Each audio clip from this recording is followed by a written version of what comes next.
ओ, ओम सभी को महिला पतंजलि योग समिति द्वारका की ऑनलाइन निशुल्क कक्षा में आप सबका स्वागत। विशेष स्वागत डॉक्टर अनीता तुलसानी जी का। आपका बहुत बहुत स्वागत। आज विषय ले रही हैं बहुत ही महत्वपूर्ण विषय है, कब्ज का कारण और उससे होने वाली जो परेशानियां रोग हैं उनका निवारण आयुर्वेदिक तरीके से कैसे किया जा सकता है। कब्ज पेट का साफ ना होना, पेट खराब होने से अनेकों बीमारियां होती हैं। मैक्सिमम बीमारियां पेट से होती हैं। स्टार्टिंग गैस, उल्टी, बेचैनी, घबराहट, बवासीर जैसी अनेकों बीमारियां हैं। उनका हम कैसे आयुर्वेदिक तरीके से निवारण कर सकते हैं, उस विषय पे आपका वक्तव्य रहेगा आज। और मैं दीपन जी से रिक्वेस्ट करूंगी कि आपका परिचय हम सबको कराएं। आपका जी स्वागत, दीपन जी। जी डॉक्टर तुलसानी जी आयुर्वेद निष्णात पंचकर्म विशेषज्ञ हैं और पंच भौतिक चिकित्सक हैं मुरैना मध्य प्रदेश से। हम आज इस विशेष कक्षा में आपका स्वागत करते हैं। और विगत 30 वर्षों से आप शुद्ध आयुर्वेद पंचकर्म एवं पंच भौतिक चिकित्सा के माध्यम से जनसेवा में समर्पित हैं। मुरैना मध्य प्रदेश में आप अपनी निजी शुद्ध आयुर्वेदिक चिकित्सा पद्धति के द्वारा हजारों रोगियों का स्वास्थ्य लाभ पहुंचा रही है। डॉक्टर तुलसानी जी का जीवन लक्ष्य है स्वस्थ शरीर, संतुलित जीवन और पंच तत्वों के संतुलन के संपूर्ण आरोग्य की प्राप्ति। उनका मार्गदर्शन हमें न केवल शरीर बल्कि मन और आत्मा में भी शुद्धिकरण की दिशा में प्रेरित करता है। आज की इस विशेष योग कक्षा में हम आपके इस अनुभव और ज्ञान से लाभान्वित होंगे। हम महिला पतंजलि योग समिति द्वारिका की ओर से आपका हृदय से स्वागत करते हैं। ओम जी। सबको मेरा नमस्कार। अम, पहले सबसे पहले मैं धन्यवाद दूंगी कि मुझे आपने आयुर्वेद की बात रखने का मौका दिया। आयुर्वेद के लिए मैं हमेशा ही रेडी होती हूँ। किसी को भी अगर आयुर्वेद के बारे में कुछ पूछना है तो मैं हमेशा तैयार हूँ, क्योंकि मैंने शुरू से ही आयुर्वेद सीखा है, जिया है। सीखना तो स्टूडेंट लाइफ में कुछ ना कुछ होता ही है, तो उस हिसाब से मैंने आयुर्वेद की डिग्री लेते समय जो भी कॉलेज में सीखा जाता है वो सीख लेते हैं। हर स्टूडेंट सीख लेता है, वैसे सीखा। लेकिन उसको अपना कर उसके सारे जो रूल्स है या जो नियम है, जो जीवन शैली आयुर्वेद बताता है, उसी पर जीकर क्या अनुभव लिया या क्या महसूस किया, वो मैं कभी भी किसी को भी बताने के लिए तैयार रहती हूँ। क्योंकि मैंने पूरे 30 साल में सिर्फ आयुर्वेद की चिकित्सा की है, सिर्फ आयुर्वेद को पढ़ा है। मॉडर्न साइंस अपनी जगह एक एसेसरी है मेरे लिए, कि उसको भी जानना उतना ही जरूरी होता है, क्योंकि सारे रोग जो डेप्थली अपने को समझ में आना चाहिए, उनका सारे एस्पेक्ट्स समझ में आने चाहिए, इसलिए बाकी साइंस को भी उतना ही अपना महत्व है। ना कि आयुर्वेद बहुत अच्छा है और वो अच्छे नहीं है, ऐसा मेरा बिल्कुल भी कहना नहीं है। लेकिन जो भी आप कर रहे हो वो अगर उतना ही ऑनेस्टली, उतना डीपली करो तो सब में रिजल्ट्स उतने ही स्ट्रांग है। ना कि ये जो भ्रांति है कि आयुर्वेद से रिजल्ट स्लो आते हैं या नहीं आते हैं, या नहीं लेना चाहिए आयुर्वेद को। काफी अलग अलग सब जगह कहा जाता है। उसके लिए किसी न किसी आयुर्वेद चिकित्सक से मिलके फिर मन बनाना चाहिए। आयुर्वेद चिकित्सक जो प्रॉपरली आयुर्वेद करते हैं वो कभी ये नहीं कहेंगे कि आयुर्वेद के रिजल्ट्स नहीं हैं। तो मैं आयुर्वेद पर कहने के लिए तो नहीं बैठी हूँ, लेकिन आज जो मुझे विषय दिया गया है उसका भी मैं पूरा आयुर्वेद के तरीके से ही सारा एक्सप्लेन करूंगी। कब्ज के कारण और उससे होने वाले रोग। कब्ज के कारण, कब्ज क्या है ये सब जानते हैं। मल प्रवृत्ति साफ न होना या बिना प्रेशर के ना होना, दर्द के साथ होना, या मल प्रवृत्ति करने के बाद, हो जाने के बाद अपने पेट के लिए हल्कापन ना आना और सेटिस्फेक्शन ना पे महसूस होना। कि हमने कहा गया है, वैसे भी काफी जगह कहा गया है, शौचानंद जो होता है वो जिसको पेट अच्छे से साफ होता है वही बता सकता है कि उसका क्या मतलब है। तो सवेरे उठकर पेट साफ होना ये नेचुरल प्रोसेस है, ये कोई बीमारी नहीं है। ये एक लक्षण मात्र है। आयुर्वेद की जो नियम है वो ना पालते हुए, या जो खान पान के नियम काफी शास्त्रों में बताए गए हैं, नेचुरोपैथी और भी कई जगह बताए गए हैं, वो न पालते हुए, वो उसका नियम से आहार में विहार में हम ध्यान न रखते हुए जब अपनी लाइफस्टाइल शुरू हो जाती है, तो उसका असर धीरे धीरे अपने शरीर पर इस तरीके से होता है कि हमें कॉन्स्टिपेशन से लेकर कई बीमारियां शुरू हो जाती है। तो कॉन्स्टिपेशन का सिर्फ 2-3 लाइनों में अगर कहो तो पेट साफ न होना, बिना प्रेशर के ना होना, प्रेशर के साथ पेट साफ होना, या फिर दर्द के साथ होना, मल प्रवृत्ति का दर्द के साथ होना, प्रेशर के साथ होना, और साथ में चिकनापन भी रहना। कई जगह ऐसे होता है कि पेट तो साफ हो जाता है, लेकिन एक बार ना होने के कारण बार बार जाना पड़ता है, तो उसे भी हम पेट की खराबी या कॉन्स्टिपेशन के नाम में ले सकते हैं। क्योंकि कॉन्स्टिपेशन सिर्फ ये नहीं होता है कि पेट साफ नहीं हुआ तो कब्जी है, नहीं। कब्जी के जो अलग अलग रूप है उसमें ये सारी चीजें आती है कि अगर आपके शरीर में कफ दोष बढ़ा हुआ है तो आपको चिकनामल होगा और दर्द के साथ होगा। अगर वात बढ़ा हुआ है तो आपको गैसेस के साथ दर्द के साथ होगा, और पित्त बढ़ा हुआ है तो आपका मल कभी भी बंधा हुआ नहीं होगा, और साथ में जलन या बार बार जाना या पतला होना, ये सारे लक्षण आएंगे। तो किसी भी फॉर्म में अगर आपको तकलीफ है तो वो कब्ज ही कहलाएगी। दोष के अलग अलग रूपों के साथ या लक्षणों के साथ होगा, वो कहेंगे अपन उसको मलावरोध, विबंध, कब्ज, कुछ भी, जो भी, कॉन्स्टिपेशन, जो भी नाम ले आप। तो इसके कारण, पहले तो जो टॉपिक का सब्जेक्ट है कि इसके कारण और उससे होने वाले रोग। अब जब कारण पर बात होती है तो मलावरोध का सबसे बड़ा कारण है अग्निमांद्य।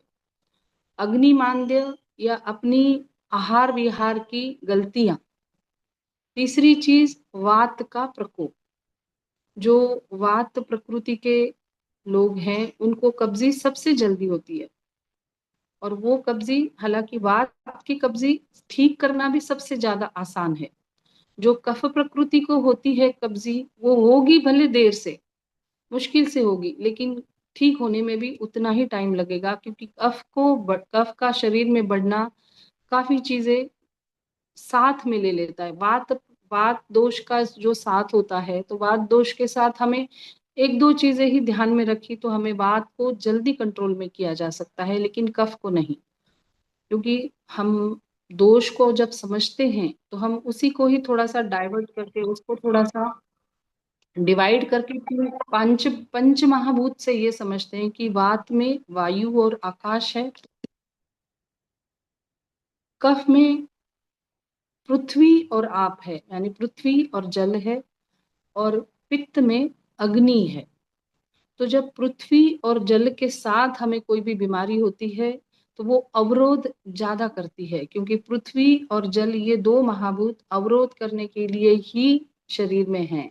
जब वो सही रहते हैं तो हमारा शरीर उन्हीं के कारण ही चलता है, या उन्हीं से ही हमें स्थिरता, शब्दता, गुरुता सारी मिलती है। लेकिन अगर वो बढ़ जाते हैं, अवरोध करते हैं, तो सबसे ज्यादा बीमारियां हमें होती ही उसी से हैं।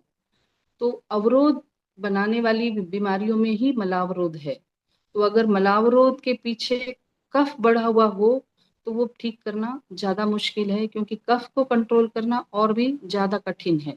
लेकिन अगर वात से बढ़कर अगर हमें मलावरोध होता है, कब्जी होती है, तो वात के जो गुण है, लघु, रुक्ष, तो रुक्षता को संभालना या रुक्षता को ठीक करना कफ से आसान है। इस वजह से अगर कब्जी आपकी ड्राइनेस की वजह से है तो उस वो आप जल्दी ठीक कर पाओगे अगर आपके खान पान में थोड़ा सा चेंज किया, घर की थोड़ी बहुत दवाइयां ऐसे ली कि जिससे आपको चिकनाई बनी रहे शरीर में, या आपका वात ना बढ़े, तो आप जल्दी मलावरोध या कब्जी ठीक कर सकते हो। पित्त से जब मलावरोध बढ़ता है, या पित्त प्रकृति के व्यक्ति को जब मलावरोध होता है, तो उसको भी थोड़ा सा ध्यान ज्यादा देना होता है, क्योंकि पित्त बैलेंस करना थोड़ा और भी मुश्किल है। पित्त जल्दी बिगड़ता है। पित्त कम हुआ तो भी नहीं चलेगा, पित्त बढ़ा हुआ तो भी नहीं चलेगा। तो पित्त के साथ हमें अच्छे से और संभाल कर रहना पड़ता है। खान पान के साथ साथ हमें मनस्थिति पर भी पित्त की प्रकृति के लोगों को ज्यादा ध्यान पड़ता देना होता है, क्योंकि मनस्थिति में जो मानसिक अवगुण बताए गए हैं, क्रोध, शोक, लोभ, तो इनका असर पित्त प्रकृति पर सबसे ज्यादा होता है। क्योंकि ये सारे गुण जो है, ये चीजें हैं, ये सिर्फ सबसे पहले पित्त को बढ़ाती हैं। अब शरीर में पित्त बढ़ेगा तो वो हर जगह बढ़ेगा, हर जगह उसका असर दिखेगा। तो अगर मलावरोध पित्त प्रकृति को हो तो अपने स्ट्रेस लेवल को, अपने मानसिक स्थिति को या अपने स्वभाव में परिवर्तन लाना बहुत जरूरी है। तो मलावरोध क्या है ये समझ लिया। मलावरोध के जो दो कारण आयुर्वेद ने जो बताए हैं, उसमें सबसे बड़ा पहला कारण है अग्निमांद्य। अग्निमांद्य का मतलब होता है कि अपने शरीर में जो 13 प्रकार के अग्नि बताए गए हैं आयुर्वेद ने, एक पांच महाभूत के जो पंच महाभूत के जो 5 अग्नि हैं वो अलग से काम करते हैं। हमारे शरीर में जो 7 धातु है, जिस 7 धातुओं से शरीर बना हुआ है, उन 7 धातुओं के अग्नि अलग काम करते हैं। वो धातु के लेवल पर, सेल के लेवल पर हमारे शरीर का जो संरचना है वो 7 धातुओं से जो बनी हुई है, मांस, मेद, अस्थि, मज्जा, रस, रक्त, मांस, मेद, अस्थि, मज्जा, ये जो 7 धातु है, उन 7 धातुओं के अपने अलग अग्नि हैं। जो हमारा आहार रस उन धातुओं के पास पहुंचता है तो वो उनके अग्नि उस पर पाचन करके फिर एब्सॉर्प्शन होता है। तो इन सेल लेवल का जो अग्नि है ये अलग, लेकिन सब इन 12 अग्नियों पर जो हेड होता है वो है जाठराग्नि। अपने समान वायु का अग्नि यानी जाठराग्नि, अपना जो पाचन करता है, सबको कंट्रोल करता है, जिसी से हमारी सारी चयापचय प्रक्रिया या सेल लेवल पर जो डाइजेशन होता है, छोटे छोटे जो शरीर में सारे जो मेटाबॉलिज्म होता है, उसका उसके लिए जो कारणीभूत है वो है जाठराग्नि। यानी जाठराग्नि का मंद होना, अग्नि का मंद होना हमारे मलावरोध का सबसे बड़ा कारण है। अग्नि हमारे शरीर के आहार का पाचन करता है, पाचन करके उसको एब्सॉर्ब करने में हेल्प करता है, और एब्सॉर्ब होने के बाद जो अपक्व आहार बचा या जो त्रिदोष उसमें मिलाकर जो बचा हुआ अपक्व आहार है या जो निष्क्रमण करना है, जिसको बाहर निकालना है, उसके लिए भी अग्नि का ही सहाय लगता है।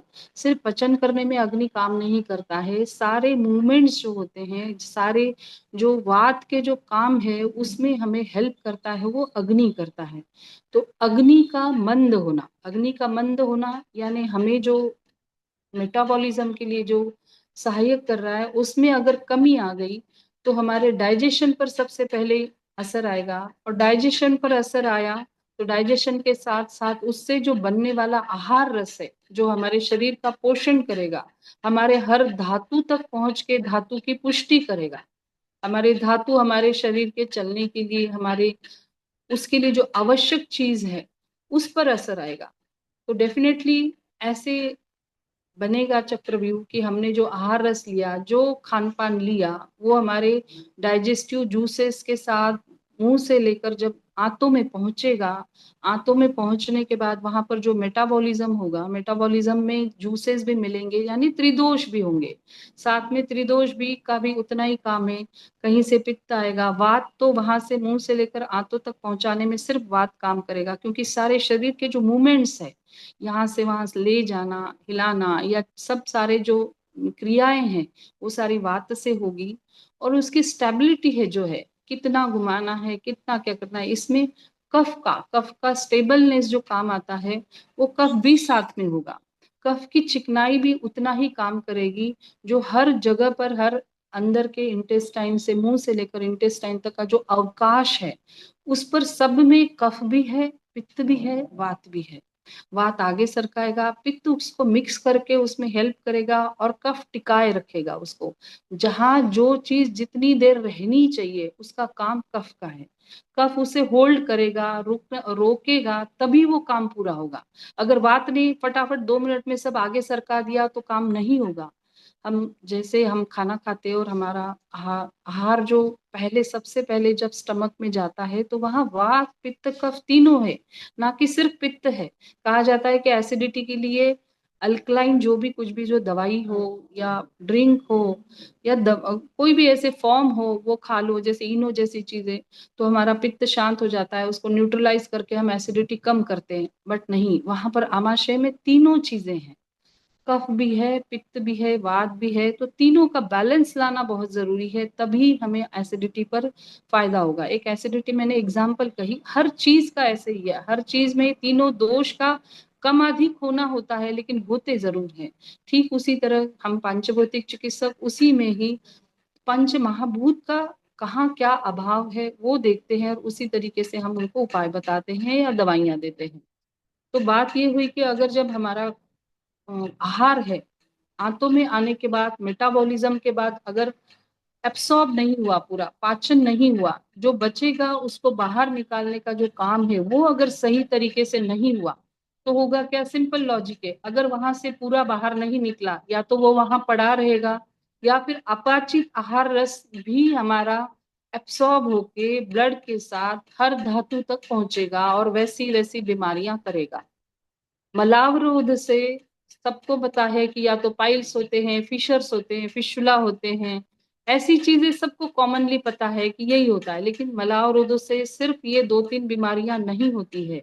मलावरोध जिसको रहता है या कब्जी जिसको होती है, उनको शुरू से ही छोटी छोटी प्रॉब्लम्स से शुरुआत होकर बड़ी बड़ी बीमारियों के पीछे भी स्टार्टिंग मलावरोध से ही होती है। फिर वो भले 2 महीने चले, 4 महीने चले, 6 महीने चले और बाद में बड़ी बीमारी समझ में आए आपको, लेकिन उसके पीछे का मेन कारण सालों पहले या पुराना, या 4 महीने पहले, 6 महीने पहले या साल पहले हुआ हुआ कब्जी या मलावरोध ही होता है।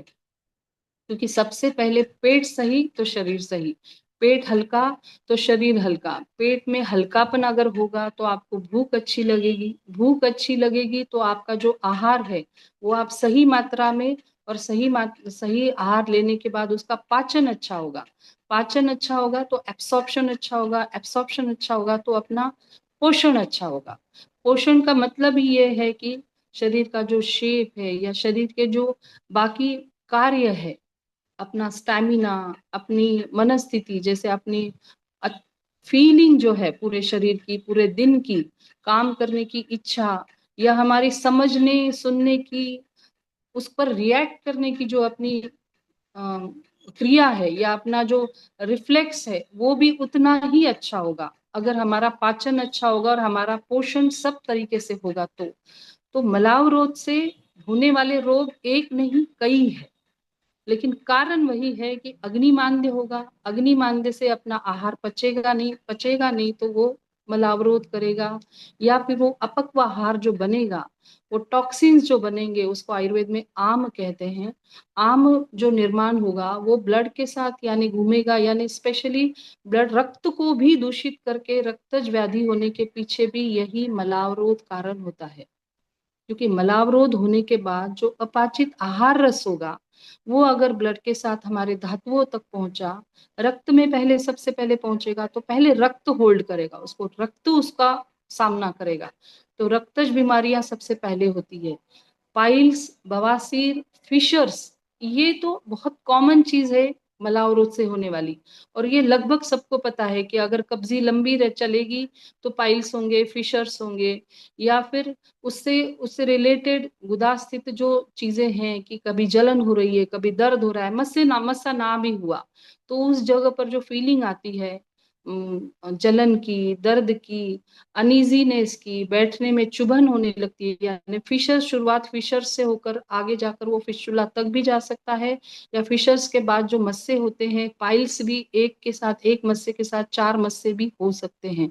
तो ये सबसे पहले भले रिफ्लेक्शन सबको पता हो, लेकिन मलावरोध से जो पीछे की जो प्रक्रिया चालू हो जाती है कि मलावरोध से जो आहार रस है, आम है, जो आम बना है, वो अपाचित जो आहार रस है वो जब ब्लड में साथ में घूमता है, सबसे पहले पित्त, सिर्फ निराम पित्त, पित्त यानी जो प्राकृत पित्त है वो अपने ब्लड के साथ घूमता है, वो नेचुरली घूमता है, लेकिन उसके साथ अगर दोष भी होंगे, दूषित दोष जो आम रस के रूप में अगर साथ में होंगे, तो सबसे पहले रक्त दुष्टि होगी। रक्त से दूषित दूषित होकर जो बीमारियां होंगी वो पहले होंगी, जैसे स्किन की खुजलियां हैं, फोड़े फुंसी हैं, पिंपल्स है, ये रक्त दुष्टि, वो दूषित रक्त जिस धातुओं में जाएगा, जहां आपका जो धातु या जो ऑर्गन या जो स्पेस आपकी वीक होगी, या जहां पर आपका पहले से कोई प्रॉब्लम आया होगा, उस प्रॉब्लम को वो बढ़ाएगा। दूषित रक्त वहां जाकर पोषण करने के बजाय वहां पर जो दोष है, जो दोष ने वहां पर बीमारी पैदा की है, या जो दोष से वहां पर तकलीफें शुरू हुई है आपको, वो बढ़ाएगी। जोड़ों के दर्द के पीछे भी कब्जी होती है, क्योंकि जोड़ों के दर्द में भी जहां पर जो आपके जॉइंट में पेन होता है, वहां पर आम के साथ ब्लड पहुंचता है। आमरस पैदा कैसे हुआ? आमरस हुआ कैसे? अग्नि मांदे से आपका आहार सही से ना पचा, और वो जो आम निर्माण हुआ, जो आम बना इंटेस्टाइन में, वो ब्लड के साथ आपके जोड़ों तक पहुंचा, और वहां पर की जो तकलीफ है वो बढ़ा दी उसने। तो दूषित रक्त जहां जाएगा वहां तकलीफ देगा। आजकल की लड़कियों में भी जो कष्टार्थ, पीसीओडी, कई चीजें जो दिखने में आ रही है, उसके पीछे भी यही कारण है कि मलावरोध होता है।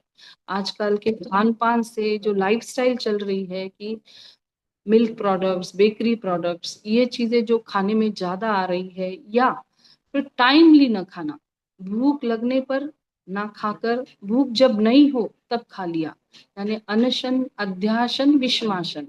जब भूख लगी तब ना खाया, जो खाया वो भी सही से नहीं खाया, उसकी मात्रा सही नहीं रखी, अपने अग्नि के अनुसार नहीं खाया।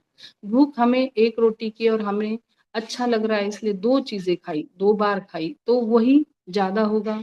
या फिर जिस समय भूख लग रही है उस समय भूख ना खाकर बाद में खाया, तो जो हमें अग्नि का सहाय मिलेगा पाचन करने में, वो नहीं मिलेगा। हमारा अग्नि डिस्टर्ब हो जाएगा। अग्नि यानी हमारी जो भूख हमें बताती है कि अब भूख का टाइम हो गया, या भूख का जो महसूस होना होता है, या भूख की जो फीलिंग होती है, उसी समय हमें वो रेंज देता है। शरीर ऐसे नहीं कि भूख लगी और आप 5 मिनट के अंदर खा लो, ऐसे कोई कहता नहीं है। एक रेंज होती है, आधा एक घंटा बराबर। पित्तज काल जो बताया गया है वो सवेरे 10 बजे से 2 बजे तक। हमेशा देखना 10 बजे के बाद अगर आपका मलावरोध नहीं है, आपने पेट अपना अच्छे से साफ किया है, या फिर आपने व्यायाम करके अपने अग्नि को मेंटेन रखा है। व्यायाम करना यानी अग्नि को मेंटेन रखना, अपना अग्नि जैसा है वैसे बनाए रखना। हर प्रकृति का अग्नि थोड़ा सा डिफरेंट होता है जरूर। वात का अग्नि थोड़ा विषम अग्नि होता है, कभी बहुत अच्छी भूख कभी कम भूख, लेकिन वो भी मेंटेन रह सकता है। सेम पित्त का अग्नि, पित्त प्रकृति का जो अग्नि है वो तीक्ष्ण अग्नि होता है। तीक्ष्ण अग्नि यानी बहुत ज्यादा भूख लगनी है और बार बार भूख लगती है, वो भी उसी तरीके से ही उसको संभाला जाता है। और कफ का अग्नि मंदाग्नि होता है। तो मंद अग्नि यानी भूख भी कम लगती है और एक बार खाया हुआ लंबे समय तक चलता है। तो ये तीनों अग्नि अपने शरीर के अनुसार जिसका जैसा अग्नि है वैसे अभी मेंटेन करने के लिए व्यायाम बहुत हेल्प करता है। अगर कोई नियम नियम से daily 10 minute, 15 minute, 40 minute, 30 minute, 20 minute, जितना टाइम है रेगुलर करने का असर दिखता है। ना कि एक दिन आपने 1 घंटा किया और दूसरे दिन 10 मिनट बैठे, इसका असर इतना अच्छा नहीं आएगा जितना आप रेगुलरली 20 मिनट, 25 मिनट बराबर जो व्यायाम आपको सुविधा अनुसार कर सको। ना हार्ड व्यायाम, ना बैठे रहकर सिर्फ प्राणायाम करने से भी नहीं चलेगा। व्यायाम का अपना महत्व अलग है, प्राणायाम का महत्व अपना अलग है। जो प्राणायाम से आप अग्नि मेंटेन करोगे तो उसी अग्नि के अनुसार आपको पूरे दिन का आहार विहार भी उसी तरीके से आप रख सकते हो, और आपको अपनी कब्जी पर फायदा कर सकते हो या कब्जी को ठीक कर सकते हो। तो हमने कब्जी के कारण जो आहार रस अपना अपाचित हुआ, अपाचित आहार रस जो बना, जो आम पैदा हुआ, उससे बनने वाले जो रोग हैं, पीसीओडी, स्किन डिसीजेस, पाइल्स जैसी छोटी मोटी बीमारियां, या छोटे पूरे दिन भर में भी हमें कभी डकार आ रही है, कभी पेट फूल रहा है, कभी भूख नहीं लग रही है, या भूख लगी भी खाया भी तो पेट में दर्द शुरू हुआ, गैसेस हुए, या किसी को खाने में ऐसी कोई चीज आ गई तो तुरंत लूज मोशंस हो गए, या जो किसी को बार बार मल प्रवृत्ति के लिए जाना पड़ रहा है, थोड़ा थोड़ा लेकिन बार बार मल प्रवृत्ति हो रही है, ये सारी चीजें उसी कब्जी से ही संबंधित है।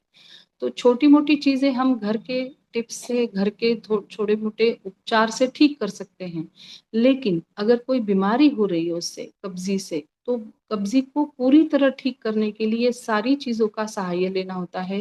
हमारे व्यायाम से लेकर अग्नि को ठीक करके साथ में आहार का ध्यान रखते हुए हमें औषधि भी ऐसी चुननी चाहिए जो हमारी कब्जी ठीक कर सके। कब्जी ठीक होगी तो उससे रिलेटेड कोई भी लक्षण आएगा, वो छोटा सा डकारों जैसा भी, डकार जैसा छोटा सा होगा, या पाइल्स जैसा भी होगा, या उससे बड़ा अगर कोई और बीमारी होगी, स्किन की डिसीज होगी, या कोई जॉइंट्स पेन होगा, या एनीथिंग आगे भी जा सकते हैं अपन, आगे कितना भी जो भी बीमारियां आप सोच सकते हो उसका कारण कब्जी में आ सकता है। कब्जी कई बार लोगों को लगता ही नहीं कि हमें कब्जी है, लेकिन कब्जी को प्रॉपर समझना मतलब वो पेट का हल्कापन महसूस होना। हल्का होके आपको 1 घंटे के अंदर अगर भूख लगती है तो आपका पेट अच्छे से साफ हुआ है। सवेरे 4 से 6 का जो समय होता है वो वात के अनुलोमन का है, ब्राह्म मुहूर्त जो कहा जाता है। पहला नियम जो बताया है कब्जी ठीक करने के लिए, ब्राह्म मुहूर्ते उत्तिष्ठम, मतलब ब्राह्म मुहूर्त में अगर आप उठते हो तो आपको बिना सहायक के, बिना किसी पानी पिए, बिना कोई ड्रिंक लिए, बिना कोई व्यायाम किए आपको मलपूर्ति होने लगेगी। ये आदत करनी होती है, ना कि आपने एक दिन उठे और आपको नहीं हुई तो आपको लगेगा कुछ होता ही नहीं है। नहीं, ये शरीर को आपको बताना होगा कि हाँ मैं रेगुलर हूँ, मैं नियम से उठूंगी, तो ही शरीर आपका साथ देता है। हर चीज शरीर समझता है, आपको हिंट देता है, बस आपको समझना है, उसे समझना है। जो रात का 2 से 6 का टाइम है उसमें वायु और आकाश, ऐसे 2-2 घंटे का जो टाइम है, रात को 2 से 4 ये वायु का है, लेकिन 4 से 6 आकाश महाभूत का है। आकाश महाभूत हमेशा अपनी स्पेस खाली करना चाहता है। अब आकाश महाभूत स्पेस खाली करना चाहता है, सबसे बड़ा अवकाश अपने डाइजेस्टिव सिस्टम में है। अपनी पचन क्रिया का जो पचन संस्था है, मुंह से लेकर गुद तक जो पूरा ट्रैक है, डाइजेस्टिव सिस्टम है, उसमें सबसे बड़ा अपने शरीर का अवकाश है। सबसे पहले बड़ी जो स्पेस होगी वही खाली होगी, तभी शरीर में जो छोटे छोटे अवकाश है, छोटे छोटे अवकाश बहुत है, वो आप समझोगे तो सब समझ जाओगे। सब छोटे छोटे जो अवकाश है, लंग्स में है, ऑर्गन्स में है, जोड़ों में है, सब जगह छोटे छोटे अवकाश है, वो तभी हल्के होंगे जब पूरा अपना ट्रैक, यानी सबसे बड़ा अवकाश है मुंह से लेकर गुद तक, वो खाली होगा, वो हल्का होगा, तो बाकी सारे अवकाश भी खाली होंगे, हल्के होंगे, और वहां पर कोई दोष नहीं टिकेगा, कोई आम नहीं रहेगा, आम रुकेगा ही नहीं। आम ब्लड के साथ गया भी तो वो रिटर्न आएगा, शरीर उसको रिटर्न भेजेगा कहाँ, वही आंतों में। लेकिन अगर वो आंतें खाली होगी तो, आंतें हल्की होंगी तो ही शरीर के इतर अवकाश है, जो आगे बाकी के अवकाश है वो हल्के होंगे। हम जानते हैं कि ब्रेन में भी अवकाश है, ब्रेन के भी जो सेंटर्स है, सारी चीजें जो है, सब में स्पेस है, सब स्पेस कॉन्ट्रैक्टेड हो सकती है, सब स्पेस में अवरोध हो सकता है, सब स्पेस में हमें तकलीफ हो सकती है अगर हमारा पेट ठीक नहीं है तो इसकी आप व्याप्ति समझे कि मलाव रोग की व्याप्ति कितनी दूर तक है, कितनी बड़ी है। सिर्फ पाइल्स और फिशर्स और फिस्टुला तक नहीं है। ये तो बहुत कॉमन चीज है कि पाइल्स हो जाते हैं, फिशर्स हो जाते हैं, वो तो सब समझेंगे कि अपना पेट साफ नहीं हो रहा है। जिस जगह से हम मल निष्क्रमण कर रहे हैं उस जगह पर प्रेशर दे रहे हैं तो वो चीज बिगड़ेगी ही। प्रेशर दे रहे हैं मतलब उसको तकलीफ दे रहे हैं, उस जगह को ज्यादा यूज करना पड़ रहा है, काम ज्यादा करना पड़ रहा है, उस पर प्रेशर पड़ रहा है, तो वहां पर कुछ ना कुछ होगा। ज्यादा प्रेशर देगा या तो मल की रुक्षता होगी, तो फिशर सबसे पहले होंगे। मल की रुक्षता होना भी कब्जी में सबसे पहला साइन है। किसी किसी को मल रुक्ष होता है और वही लंबे समय तक चलता है, जिसके कारण सबसे पहले फिशर्स होते हैं, देन पाइल्स होते हैं। तो रुक्षता भी हमें समझनी चाहिए, मतलब अगर डेली हम जा रहे हैं या हमें 2 दिन में, 1 दिन में डेली मतलब प्रवृत्ति ना होकर 2 दिन में एक बार हो रही है, तो हमारा मतलब रुक्षता जो है हमें चिकनाई से ही ठीक करनी है। दवाइयां मैं 4 अभी बता दूं, अभिपत्तिकर चूर्ण है, आंवला चूर्ण है, मुलेठी चूर्ण है, अभयारिष्ट है, कुमारी आसव है, हिंगवाष्टक चूर्ण है। सारी दवाइयां अपने कब्जी पर काम करती है, लेकिन अपने शरीर के लिए क्या जरूरी है यह हमें समझना होता है। कोई भी एक दवाई सबको काम नहीं आएगी। कुमारी आसो पेट के लिए बहुत अच्छी है, क्योंकि कुमारी आसो में ग्वार पाठे का रस का यूज करके दवाई बनाई हुई है। और ग्वारपाठे का रस विरेचक है, अनुलोमक है, मतलब मल को आगे सरकाता है, बाहर निकालने में हेल्प करता है। इसलिए कई लोग कुमारिया से मतलब कुमारी का रस यानी ग्वारपाठे का रस सवेरे खाली पेट पीते हैं, लेकिन आयुर्वेद में डायरेक्ट रस पीने के लिए बिल्कुल मना किया हुआ है। उससे बनी हुई जो मेडिसिन है, सही तरीके से बनी हुई मेडिसिन है कुमारी आसो, वो आप ले सकते हैं। अगर आपको कब्जी में रुक्षता है, रुक्षता पर कुमारी आसो बहुत अच्छा काम करेगी। रुक्षता पर घी तेल बहुत अच्छे काम करेंगे। और गुड फैट यानी कोई भी चिकनाई नहीं, रिफाइंड की चिकनाई कभी ना ले। रिफाइंड से कब्जी बढ़ती है, घटती कभी भी नहीं है। तो चिकनाई जो हो वो अच्छी हो, यानी देसी गाय का घी या जो घर में बनता है वो घी, या अच्छी जगह से लिया हुआ घी, वो आपको कब्जी पर बहुत अच्छा काम दिखाएगा। अगर आपके मल प्रवृत्ति में रुक्षता है, रुक्षता को ठीक करने के लिए आप घी को गर्म पानी में थोड़ा सा सेंधा नमक मिलाकर 1 चम्मच डेली ले सकते हैं। लेने का समय भी हमें अपान वायु का चुनना है, क्योंकि अपना मल निष्क्रमण का काम अपान वायु करता है।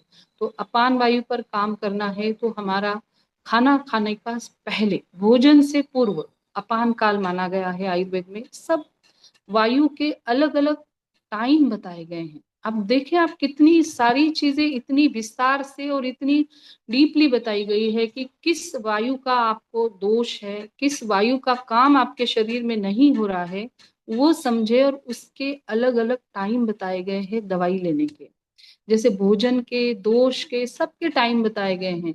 जो भोजन करने का टाइम है वो सवेरे 10 से 2 का पित्तज काल माना गया है। वैसे शाम को सूर्यास्त से पहले, सूर्यास्त से पहले खाने के कारण अग्नि जो है अपना, वो अपना पूरा सहाय देगा आपको पाचन में, इसलिए कहा है। लेकिन जो जो जिन लोगों की पूरी जीवन शैली में काम बहुत है, शाम के 7 बजे से पहले वो अगर नहीं खा पाते या 7 तक नहीं खा पाते हैं, तो उनको दोपहर का खाना सही टाइम पर खाकर अपने को भूख को जगाना है। दूसरी भूख को उतना क्लियर होने के बाद ही खाना खाना है। भूख होनी चाहिए, लेकिन तो भी रात्रि 8 के बाद का टाइम आपको सुटेबल नहीं है।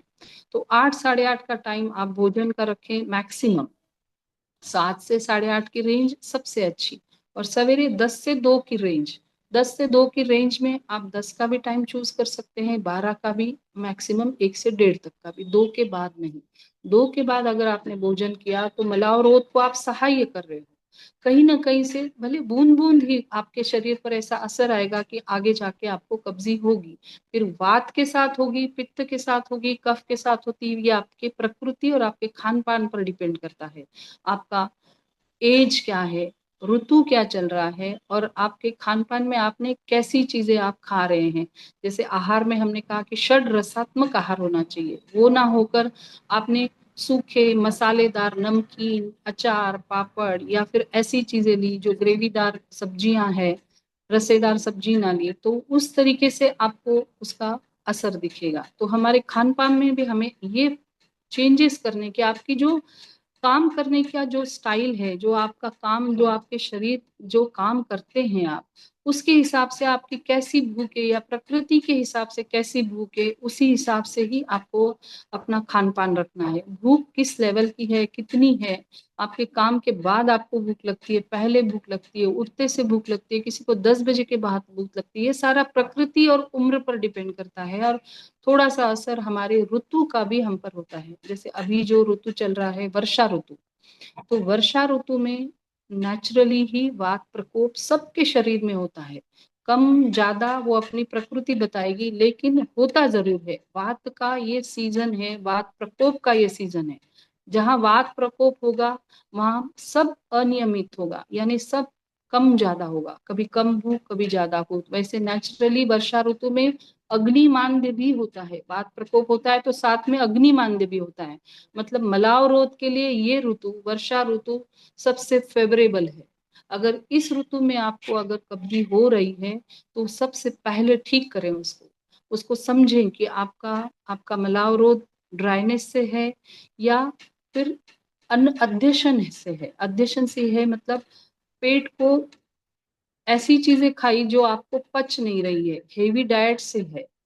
तो बिना भूख के जो खाते हैं, अपनी हमारी भूख हमें जो लग रही है, जिस समय लग रही है, उसको टालकर हम दूसरे टाइम पर जब खाना खाते हैं तो उसको अध्यशन कहा जाता है। या फिर दोपहर का खाना हमने थोड़ा सा भी हेवी लिया और वो हमें डाइजेस्ट नहीं हुआ, तो भी हमने रात को उसी समय पर अगर खाना खा लेते हैं तो उसको अध्यशन कहा जाता है। कि बिना भूख के या भूख का समय ना देखकर बिना भूख लगे और अति मात्रा में खाना खाओ तो अध्यशन होता है। उसके कारण जो मलावरोध होता है, उसमें चिकनाई, दर्द, सेटिस्फेक्शन ना होना, या बार बार जाना, या लूज मोशन होना, या पेट दर्द होना, ऐसी कब्जी होती है। लेकिन अगर हमने खाना बिना चिकनाई के खाया और कम खाया और साथ में रुक्षता हो, हमारी उम्र की भी रुक्षता हो, जो 45 के बाद की उम्र होती है वो नेचुरली वात प्रकोप की होती है, ऋतुवात का है अभी, और हमारी उम्र भी अगर 45-50 से ऊपर है तो हमारे शरीर में भी रुक्षता है और प्रकृति भी वात की है। देखिए, तीनों चीजें अगर साथ में आएगी तो उनका मलावरोध वृक्ष से ही होगा। उनको चिकनाई फायदा करेगी। फिर वो चिकनाई रात को सोते समय दूध में अगर घी लेते हैं तो भी चलेगा, बिफोर मील अगर पानी में सेंधा नमक डाल के घी लें तो भी चलेगा, या खान पान में आप अच्छे से पहले कौर के साथ आपने अगर दाल चावल है या रोटी में है 2 चम्मच घी डालकर लिया तो भी चलेगा। घी किस तरीके से कितना लेना है ये आपका पेट आपको बताएगा। आप ट्राई करें, पहले 1 चम्मच ट्राई करें, फिर 2 चम्मच ट्राई करें। 1 या 2 चम्मच में आप सबकी मात्रा निर्धारित हो सकती है। जरूरी नहीं है कि किसी को 1 लेना पड़े तो 1 से फायदा नहीं हुआ तो वो 2 नहीं ले सकता, वो 2 भी ले सकता है। और सारी चीजों पर हम ध्यान रख के उसको बढ़ा घटा सकते हैं। दवाइयाँ, अगर दवाइयाँ ही सुननी है तो बहुत सारी दवाइयाँ ऐसी है जो सेफली हम ले सकते हैं, जैसे अभिपत्तिकर चूर्ण है, त्रिफला चूर्ण है। त्रिफला चूर्ण बहुत रूखा है, ड्राई है, जिनको बार बार मलप्रवृत्ति होती है और वो भी साफ नहीं होती है, दिन सवेरे भी 2 बार जाना पड़ता है, शाम को भी 1 आध बार, जब भी खाना खाया उसके बाद गैसेस होकर शाम को भी जाना पड़ता है, तो उनके लिए त्रिफला अच्छा है, सबके लिए नहीं। जिनको रुक्षता है, जिनको एक ही बार मल होता है, उसमें भी कठिनाई होती है, तो उनको त्रिफला नहीं लेना है। उनको अभिपत्ति कर वो ट्राई कर सकते हैं। कई बार ऐसे पित्त प्रकृति के लोगों में भी ऐसा होता है जिनको बर्निंग सेंसेशन कहीं भी हो, कभी यूरिन में, कभी वजाइना में, कभी मोशन में, कभी आंखों में, कभी गले में, कहीं ना कहीं कैसे न किसी फॉर्म में बर्निंग महसूस होती है, जलन होती है, कुछ भी गर्म चीजें खाने से जल्दी जलन होती है, उनको अभिपत्ति कर चूर्ण फायदा कर सकता है। त्रिफला उनको जिनको बार बार थोड़ा थोड़ा दर्द के साथ ड्राई नहीं होता है लेकिन मोशन आता है लेकिन चिकनाहट होती है, उनको त्रिफला चूर्ण काम करेगा। लिटरली जिनको ड्राई ही आता है, सूखी ही कड़क और गांठदार अगर मल प्रवृत्ति होती है तो उनके लिए घी ही अच्छा है। घी अच्छा है। अगर घी कोई लेना नहीं चाहता है तो कुमारी आसो ट्राई करें, नहीं तो हम अगर 45-50 के ऊपर की उम्र हो तो घी या तेल, किसी किसी को घी का सुगंध होती है, वो हालांकि दुर्गंध तो नहीं होती है, सुगंध किसी को नहीं पसंद आती है, घी की महक से नहीं खा पाते हैं, तो वो तेल ले सकते हैं। तेल ले सकते हैं, उसमें नारियल तेल भी ले सकते हैं, तिल का तेल भी ले सकते हैं, वो भी लेना वही है। पानी में थोड़ा सा सेंधा नमक डालकर उसमें 1 चम्मच, या कोकोनट ऑयल भी आप दूध में पानी में ले सकते हैं। दोनों तेल अच्छे हैं, तिल का तेल भी अच्छा है, कोकोनट ऑयल भी अच्छा है। या आयुर्वेदिक एक औषधि है अनुलोमन तेल। अनुलोमन तेल में वो एक प्रोसेस से बनता है, वो भी डायरेक्ट आप ले सकते हो, उसके लिए किसी फॉर्म की जरूरत नहीं, वो डायरेक्ट ले सकते हैं। गर्म पानी ऊपर से पियो या उसमें मिलाओ, दोनों चल सकता है। लेकिन अगर आप घर का ले रहे हैं तो आपको कटोरी में गर्म पानी लेकर उसमें सेंधा नमक मिलाकर ही घी तेल लेना होगा, क्योंकि सेंधा नमक उसको उस जगह तक पहुंचाएगा जहां जरूरी है। सेंधा नमक से कई चीजें डायलेट होकर वहां तक पहुंचती है, वो आपको भारीपन नहीं लाएगा। इस वजह से अगर आप घी ले रहे हैं तो इस तरीके से लें। तो ध्यान रहे कि कब्जी आपको सबसे पहले ठीक करनी है, उससे उससे होने वाले जो रोग है वो अपने आप ठीक हो जाएंगे। कब्जी ठीक करोगे तो ही आगे के रोग ना होंगे या जल्दी ठीक होंगे। बेस में कब्जी अगर आपको नहीं है और तो भी रोग हो रहे हैं, तो आपको पुरानी कोई बीमारी से अगर कब्जी हुई हो कुछ दिन, तो भी वो आपको कोई ना कोई लक्षण छोड़ के जाएगी, या उसमें आपको उस तरीके से काम करना होगा। जैसे पाइल्स जैसी बीमारी भी अगर कब्जी से हुई है तो भी उसके लिए कब्जी ठीक करने की ही औषधियां दी जाती है पहले।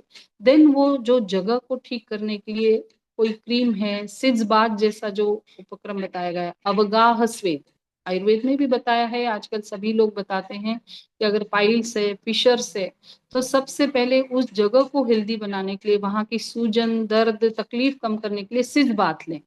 सिज बाथ यानी टब में गुनगुना पानी लेकर उसमें 15 से 20 मिनट बैठना, वहां उस जगह की सिकाई करना, उस जगह का जो इन्फ्लेमेशन है, सूजन है, दर्द है, वहां पर जो तकलीफ हो रही है, उसमें आराम मिलता है और बहुत अच्छा आराम मिलता है। वो एक लोकल उपचार हुआ, लेकिन उसका जो कारण है वो हमें कब्जी ही ठीक करनी है, ताकि वो हमें बार बार तकलीफ ना हो। या तो कुछ कईयों को बर्निंग होती है जो पाइल्स में, उसके लिए जात्यादी क्रीम करके आयुर्वेद की बहुत अच्छी क्रीम है या मलम है, जात्यादी तेल भी आता है, जात्यादी घृत भी आता है, और जात्यादी आजकल क्रीम भी आने लगी है। वो आप बिना सोचे कोई भी लगा सकता है, एकदम सेफ है और अच्छी है। तो फिशर्स, फिस्टुला की जो जड़ है कब्जी, उसको ठीक करें, और फिर उस लोकली जो चीजें हैं मैंने बताई वो कर सकते हैं। दवाइयों में आप दवाइयां लेनी है तो नजदीक के किसी आयुर्वेद चिकित्सक के पास जाकर ही दवाइयां लें, क्योंकि सब बीमारियों की कुछ स्टेजेस होती हैं। पहले कारण दूर करना होता है, कारण दूर करने के बाद लक्षण ठीक करने होते हैं, लक्षण ठीक करने के बाद उस जगह को स्ट्रेंथनिंग के लिए रसायन चिकित्सा दी जाती है। तो कोई एक दवाई बताकर कोई भी बीमारी ठीक नहीं हो सकती। आप सलाह लेकर बार बार वो दवाइयों को कैसे, कब, कितने दिन तक लेनी है, ये जरूर आप सलाह किसी से भी ले सकते हैं, नजदीक के आयुर्वेद चिकित्सक से ले सकते हैं, तो वो वैसे करें। इतना सब करने के बावजूद भी अगर कोई ठीक नहीं होता है, तो फिर आयुर्वेद में जो पंचकर्म चिकित्सा बताई है, शोधन चिकित्सा, उसको भी ध्यान में रख सकते हो, उसके लिए भी कभी भी ट्राई कर सकते हो, क्योंकि शोधन चिकित्सा से हमारे शरीर के तीनों दोषों को ठीक किया जा सकता है। जो अति मात्रा में दोष बढ़ गया है, छोटे लेवल पर हम जब थोड़ी थोड़ी बीमारी शुरुआत होती है या लक्षण अपने कंट्रोल में होते हैं, तब इन उपायों से ठीक होते हैं। लेकिन जब वात या पित्त या कफ अति मात्रा में बढ़ जाता है, जो कंट्रोल में दवाइयों से नहीं आता है, तब बढ़े हुए वात को एक बार हटाना जरूरी होता है, तो वो शोधन चिकित्सा में आता है। तो वर्षा ऋतु में स्पेशली बस्ती चिकित्सा बताई गई है। इसके बाद जो शरद ऋतु आएगा, शरद ऋतु पित्त बढ़ाता है, तो पित्त पित्त के लिए विरेचन बताया गया है।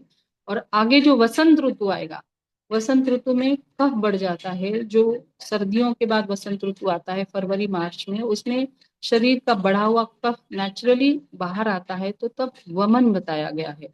अब ये वमन, विरेचन और बस्ती क्या है, हम फिर कभी पंचकर्म के सेशन में देखेंगे। लेकिन अभी हमने जो टॉपिक लिया है कब्जी, कब्जी के लिए अपना खान पान सही रखें, षड रसात्मक आहार लें, भूख होने पर लें, सही टाइम पर लें, सही मात्रा में लें, अपनी उम्र के अनुसार, अपने काम के अनुसार, अपनी जो लाइफस्टाइल है उसमें कब आपने अपना टाइम रखा है या किस तरीके से रखा है, वो सब सोच के लें। पहले आहार सही लें, आहार सही लेने के बाद उसको पाचन होने के लिए जो हेल्पफुल है वो करें।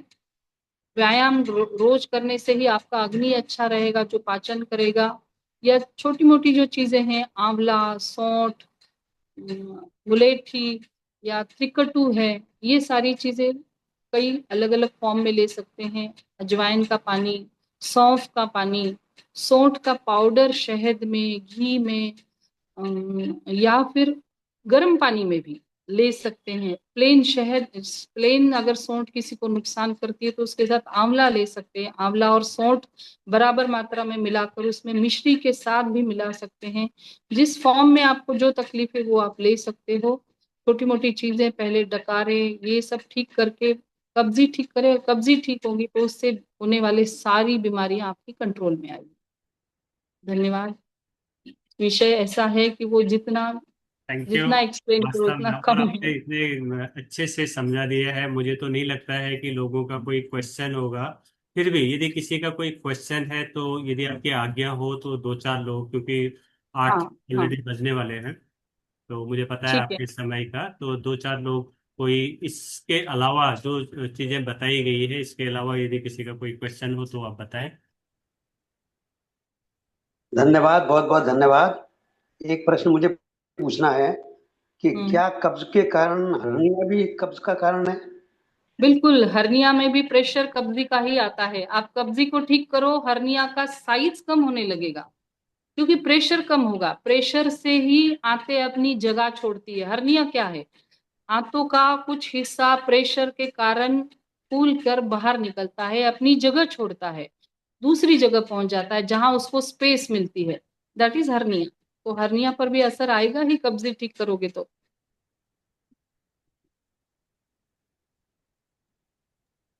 नेक्स्ट, वर्मा जी, आप कुछ पूछ रहे जी डॉक्टर साहिबा नमस्कार। बहुत विस्तार से आपने विषय को बताया है, बहुत अच्छा है सभी के लिए। मैं प्रकृति चिकित्सक हूँ भिवानी से।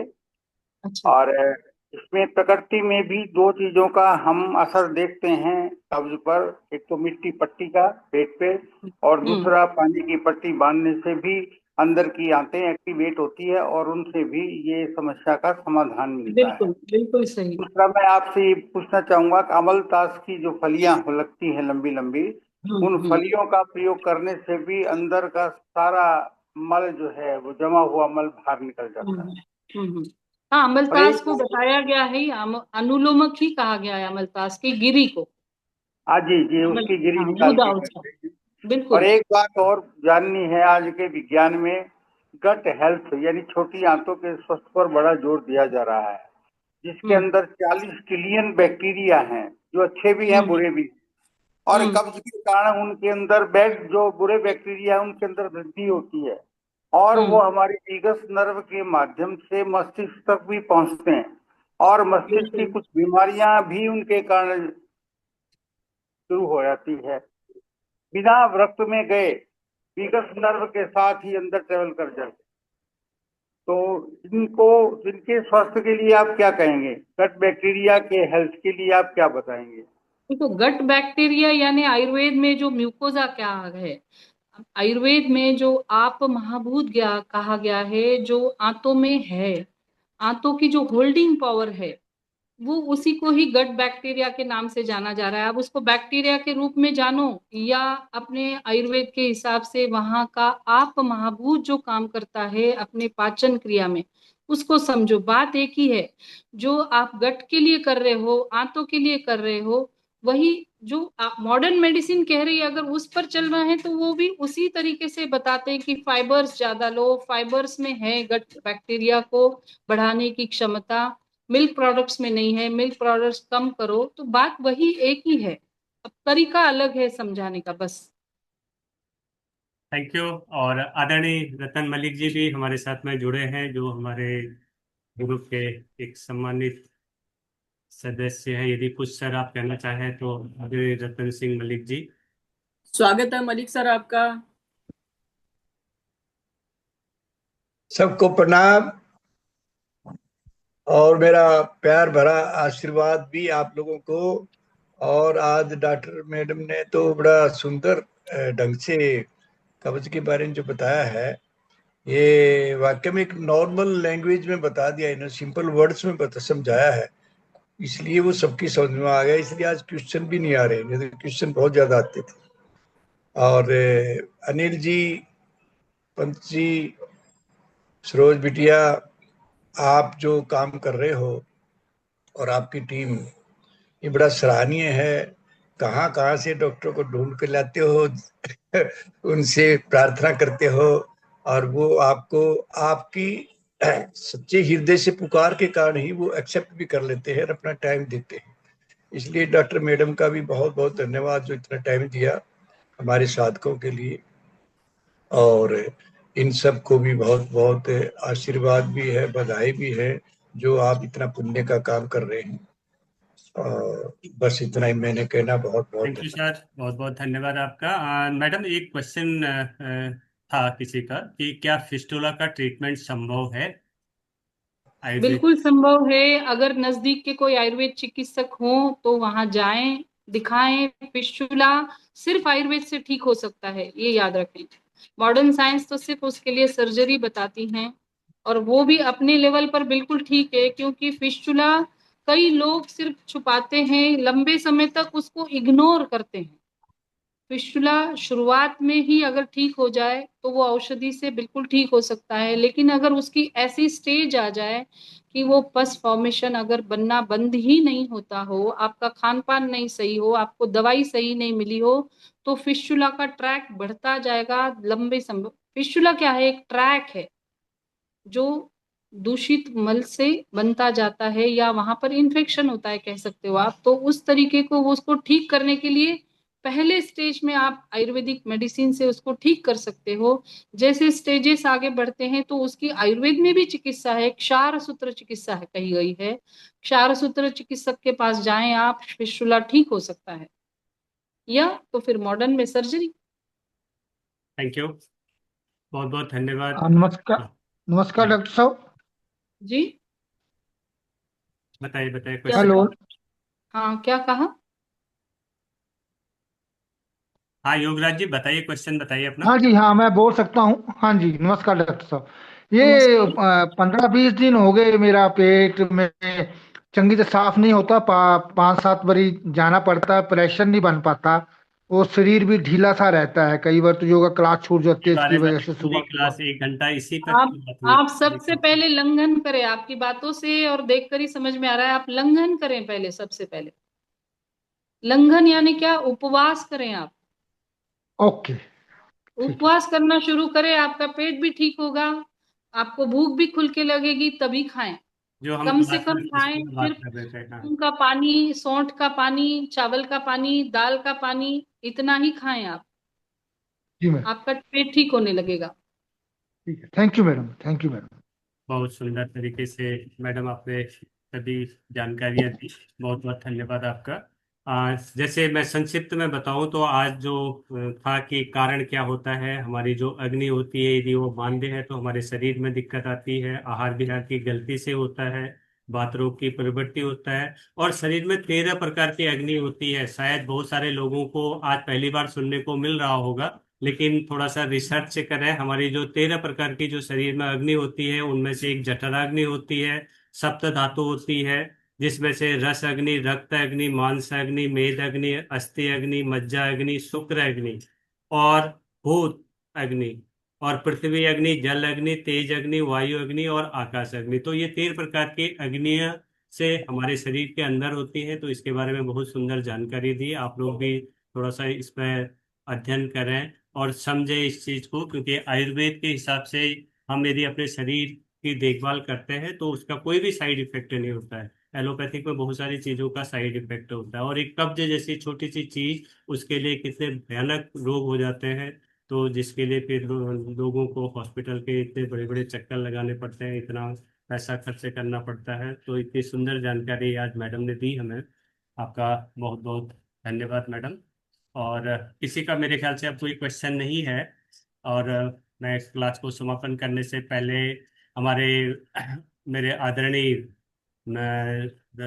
रघुवंश सक्सेना जी भी शायद जुड़े हुए हैं क्लास में, जो अर्थवॉच के कंट्री हेड है। मैंने भी उनके साथ में काम करने का मौका मिला। सर जुड़े हुए हैं, सर यदि कुछ कहना चाहें तो। और जो भी लोग नए लोग जुड़े हुए हैं उन लोगों से मेरा अनुरोध है कि इन सब की बीमारी जो बताया था अभी कि क्या कहते हैं, योग, योग में हमें कौन कौन से योगासन करने चाहिए, पवन मुक्तासन, त्रिकोणासन, वज्रासन, भुजंगासन, और प्राणायाम में ये सारे आसन हम लोग नियमित रूप से यहाँ पर करते हैं। प्राणायाम में हम लोग कपालभाति, अनुलोम विलोम, भस्त्रिका से इस प्रकार के रोगों को हम दूर कर सकते हैं। दूसरा जो हमारी दिनचर्या है, यदि हम ब्रह्म मुहूर्त में उठ करके शौच इत्यादि से निवृत्त होकर के और भोजन करने के बाद हमें हमेशा वज्रासन में बैठना चाहिए। तो इस प्रकार की जो चीजें आज डॉक्टर अनिता जी ने दी वो भी बहुत अच्छी चीजें हैं। क्लास को समापन करने से पहले मैं आप सभी से रिक्वेस्ट करता हूँ कि कमर और गर्दन सीधी करें। और जो आज पहली बार जुड़े हुए हैं वो भी यदि इस कक्षा से जुड़ना चाहते हैं तो अपना नंबर हमें दे दीजिएगा। इस पोस्टर में हमारा नंबर था।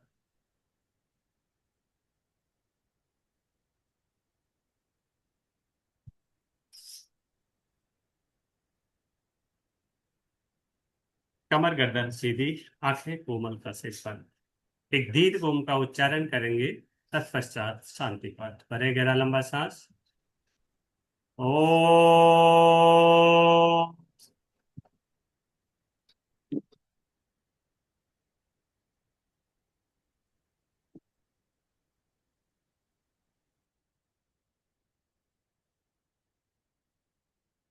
ओम द्यौ शांति अंतरिक्षे गौम शांति पृथ्वी शांतिरापः शांतिरोषधयः